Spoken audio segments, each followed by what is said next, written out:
Dans cette vidéo sur la trigonométrie, nous allons voir quelle notion utiliser et surtout comment la choisir dans un problème donné.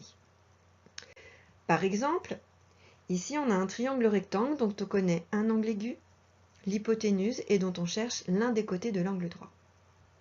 Se pose la question, comment savoir quelle formule utiliser? Heureusement, on se souvient d'un moyen mnémotechnique étudié dans une autre vidéo qui va certainement nous aider à résoudre notre problème.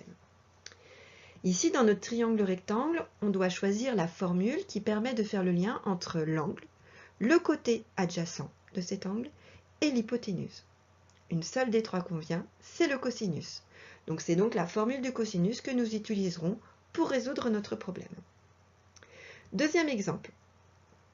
Ici, on doit choisir la formule qui, dans notre triangle rectangle, fait le lien entre l'angle, son côté opposé et son côté adjacent. La seule des trois formules qui convient est la tangente. Donc pour résoudre notre problème, c'est la formule de la tangente que nous utiliserons.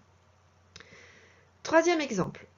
Ici, dans notre triangle rectangle, on doit trouver la formule qui fait le lien entre l'angle, son côté opposé et l'hypoténuse. Celle parmi les trois qui convient est le sinus. Dernier exemple. Ici, on connaît un angle. Mais si on regarde bien, cet angle nous permet simplement de dire que notre triangle est rectangle. On n'a aucune autre information sur un des angles aigus. Donc on pense à un piège.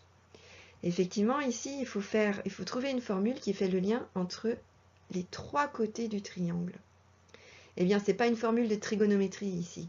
C'est le théorème de Pythagore qui nous aidera à résoudre notre problème. Donc attention, il faut être vigilant. Les formules de trigonométrie ne seront pas forcément les seules à nous permettre de résoudre un problème. Voilà.